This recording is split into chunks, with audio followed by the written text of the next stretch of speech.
इंसान दुख का कारण खुद बनाता है क्योंकि वह अपने मानसिक विचारों और भावनाओं से उसे उत्पन्न करता है। अगर हम नकारात्मक भावनाओं को अपने मन में बार बार बिठाते हैं, जैसे कि निराशा, निरादर और स्वार्थपरता, तो ये हमें और भी दुखी बना देता है।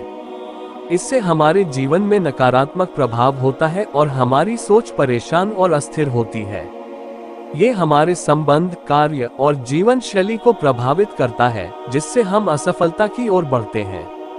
नकारात्मक भावनाओं के कारण हम अपने आसपास की सुविधाओं को समझने में असमर्थ रहते हैं और निरंतर असंतुष्टि महसूस करते रहते हैं। इसलिए हमें अपने मानसिक स्वास्थ्य का ध्यान रखना बहुत महत्वपूर्ण है। हमें सकारात्मक विचारों और भावनाओं को प्रेरित करना चाहिए ताकि हम अपनी जीवन शैली में सुधार कर सकें और संतुष्ट जीवन जी सकें।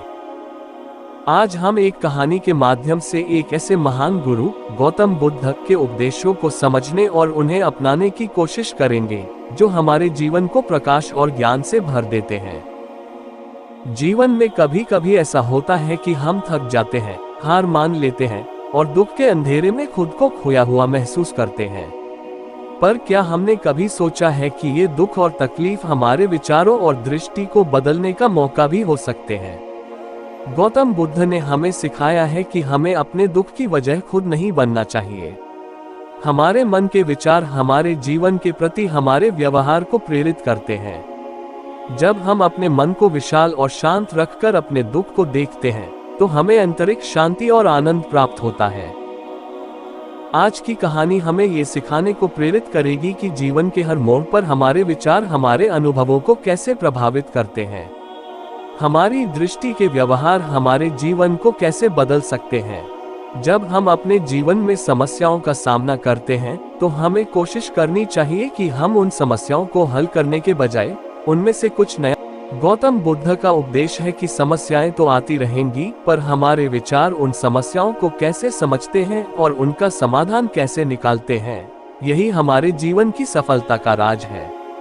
आज हमें ये सोचने को प्रेरित करना चाहिए कि हम कैसे अपने जीवन में विश्वास और ज्ञान को स्थापित कर सकते हैं और कैसे हम अपने अंदर की शक्तियों को जगाने का निर्णय ले सकते हैं, जो हमें हर मुश्किल से लड़ने की ताकत देती है। चलिए आज से हम अपने जीवन को नए उड़ान देने का निर्णय लेते हैं। आज से हम अपने मन को शांत रखकर अपने जीवन के हर मोड़ पर अपने विचारों से आनंद उठाने की कोशिश करते हैं।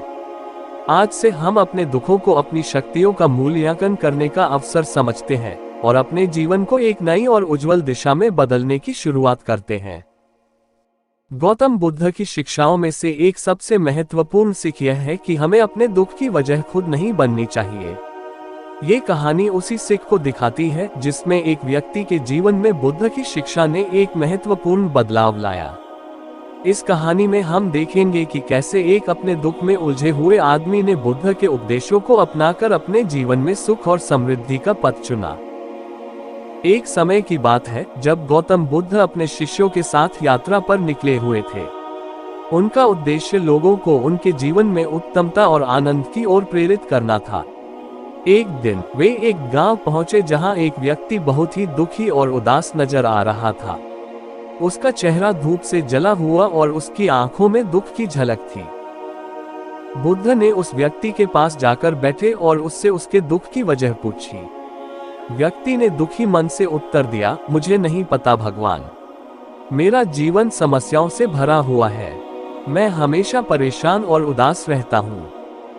बुद्ध ने मुस्कुराते हुए कहा, ये तो बहुत ही दुखद है, क्या तुम मेरे साथ एक कहानी सुनने को तैयार हो? व्यक्ति ने सहमति दी और बुद्ध ने शुरू किया। एक नगर में एक आदमी था जो हमेशा दुखी और उदास रहता था। उसका मन हमेशा अपनी समस्याओं में उलझा रहता था और वह हर वक्त अपनी किस्मत पर रोना रोता रहता था। एक दिन उसने एक संत के पास जाकर अपने दुख का कारण पूछा। संत ने उसे एक कटोरे में थोड़ा सा नमक दिया और कहा, इसे पानी में घोलकर पी लो। आदमी ने उसका अनुसरण किया और नमक के गड़बड़ स्वाद को महसूस किया। वह संत के पास वापस गया और कहा, ये पानी बहुत कड़वा है। संत ने फिर उसे एक झील के किनारे ले जाकर उसी नमक को झील के पानी में घोलने को कहा। उसने उसकी सलाह मानी और झील के पानी को पीने की कोशिश की और इस बार उसे नमक बहुत ही ताज़ा और मीठा लगा। संत ने उसे मुस्कुराते हुए बताया, देखो नमक वही था, पर उसका प्रभाव उस पानी पर निर्भर करता है जिसमें उसे घोला गया।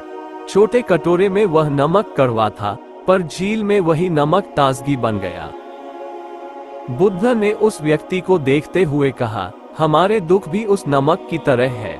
अगर हम अपने दुख को अपने छोटे मन में समेट कर रखते हैं, तो वे हमें कड़वा बना देंगे, पर अगर हम अपने मन को विशाल और खुला रखते हैं, तो वे दुख हमें प्रभावित नहीं कर पाएंगे। व्यक्ति ने बुद्ध की बातों को समझा और अपने जीवन में उनके उपदेशों को अपनाया। उसने अपने मन को विशाल बनाया और अपने दुखों को सहेजना बंद कर दिया। धीरे धीरे उसका जीवन खुशियों से भर गया। उस दिन से व्यक्ति का जीवन बदल गया। उसने अपनी समस्याओं को देखने के स्थान पर समाधान ढूंढना शुरू किया। उसने अपने जीवन में सकारात्मक बदलाव की शुरुआत की और उसका चेहरा अब उत्साह से भरा रहने लगा।